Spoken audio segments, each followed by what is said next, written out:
Hey there everybody, High Mileage Rider here, and today's video is going to be my review of my Insta360x3 camera for using on my Goldwing motorcycle. If you've ever wondered what it was like to own an Insta360 or what kind of footage you can shoot with it, come on back.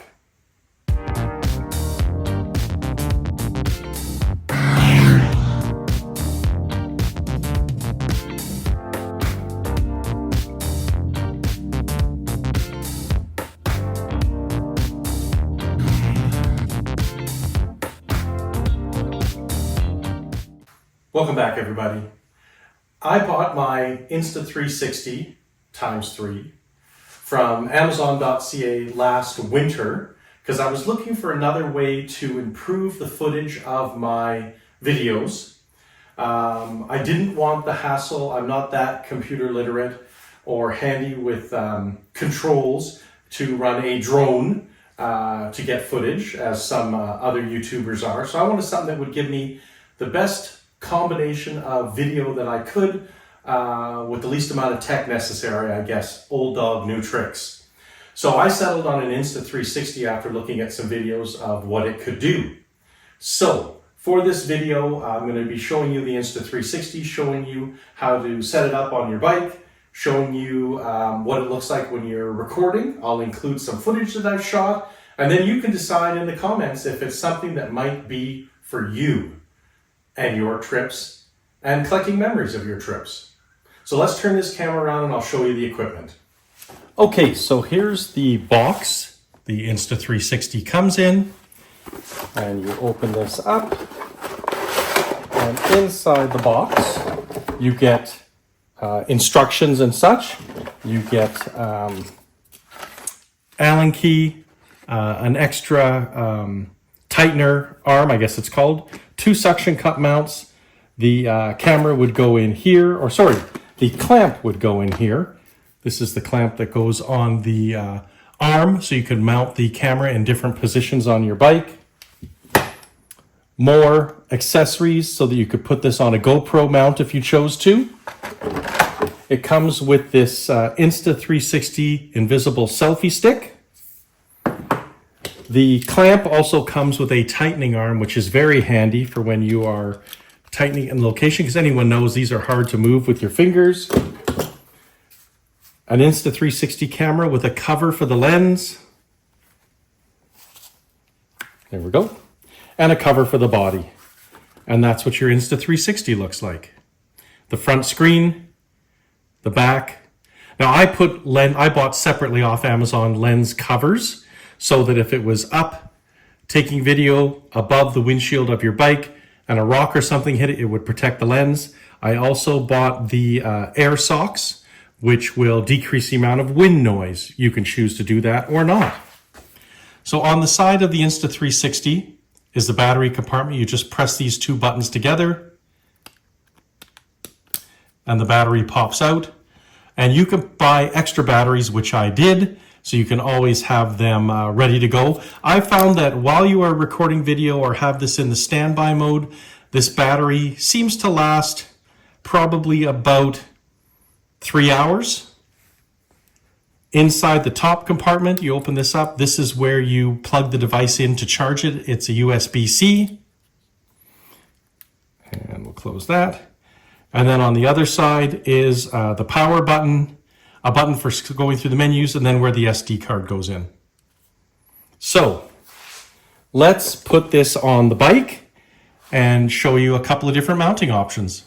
Okay, the first mounting position that I generally use on my Goldwing is I bought this from Traction Dynamics. It is a mount that goes on the inside of your mirror, has a connector, a male to male, that screws in. You could also put a GoPro mount on here if you chose and you had a GoPro camera, but of course this is about the Insta360. For me, I like to put the selfie stick on here. Let's just make sure that I back this up so you can see the whole thing. There we go. All right, then you take your camera, you screw that on top.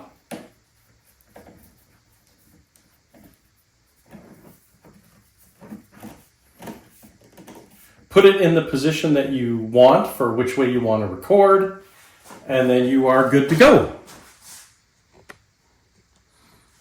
Now, this camera does have the ability to record 360 footage using the front and back camera. It has the ability to set up in the menu to shoot just from the front or just from the back, whichever you choose. So right now I'm going to set up the app on my phone and show you how to work through it and how to turn on the camera. Okay, everybody, so the first thing you do is you open your phone. In this case, I have an iPhone. You open your Insta360 app, which you need to download. Once it's open, you'll press the camera button here at the bottom. It'll say connecting to a device.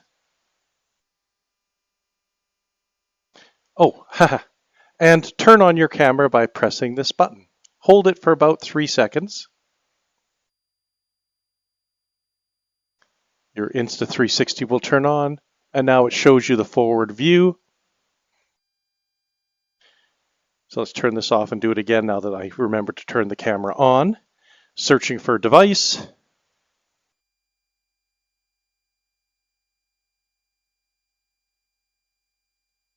And we're going to say connect.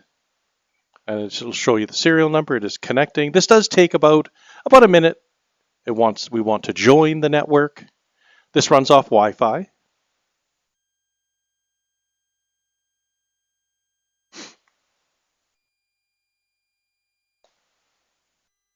And we're not going to update the firmware right now.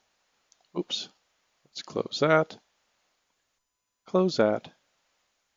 And now we turn on the camera, and it will show the view of the camera as you can see what the camera is looking at. So what you do is you mount your camera on whatever phone mount you like. I'm just holding this up so you can see it. And you can actually turn the camera on and off from here with the video. You can also choose to swipe across and do individual photos.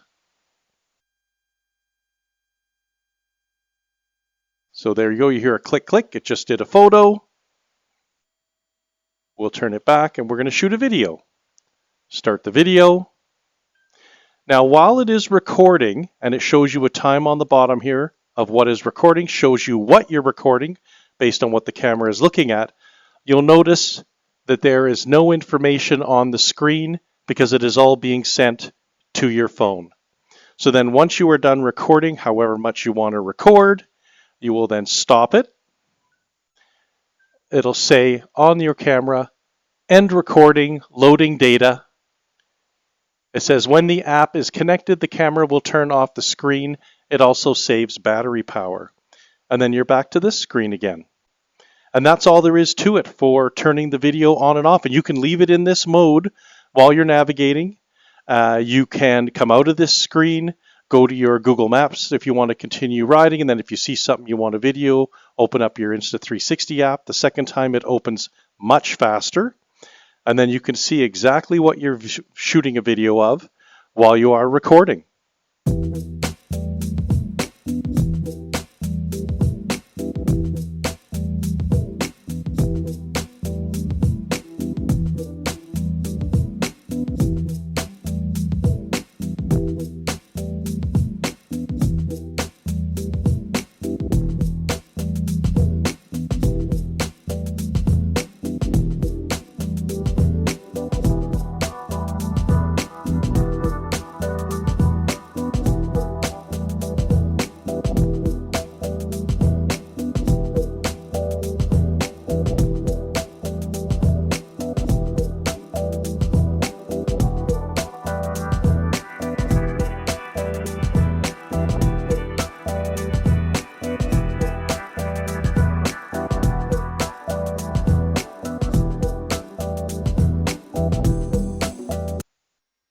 So that's pretty cool. Let's show you another place that you can mount using the clamp to put the camera on your bike. Okay, so you can use the clamp that comes with the device to clamp onto anything you want that I would say is about a ½ an inch around or bigger.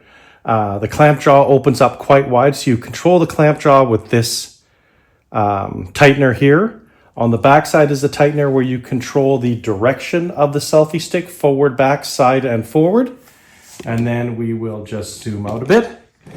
And you can, of course, adjust the height of the selfie stick by simply moving this up to whatever height you want it to be.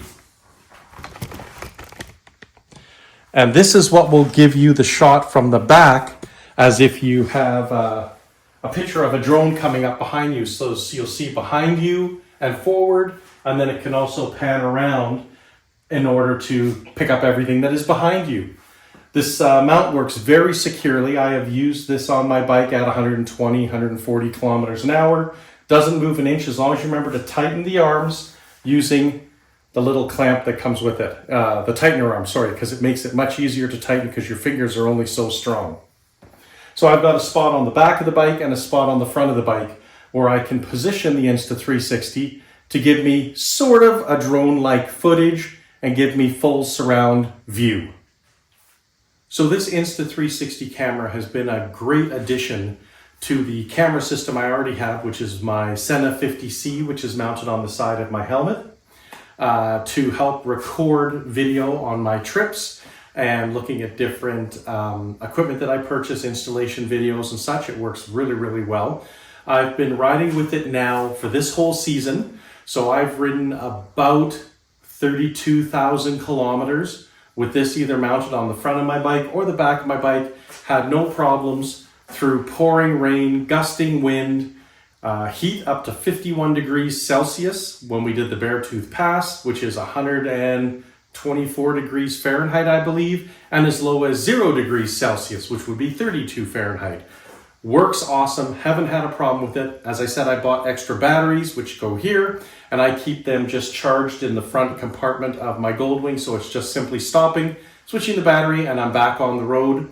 Again, when I'm recording or have it in standby mode to record, I'm getting about 3 to 3.5 hours out of each battery. So 2 batteries will generally do me a day of riding, but I do have a third if I was to need it.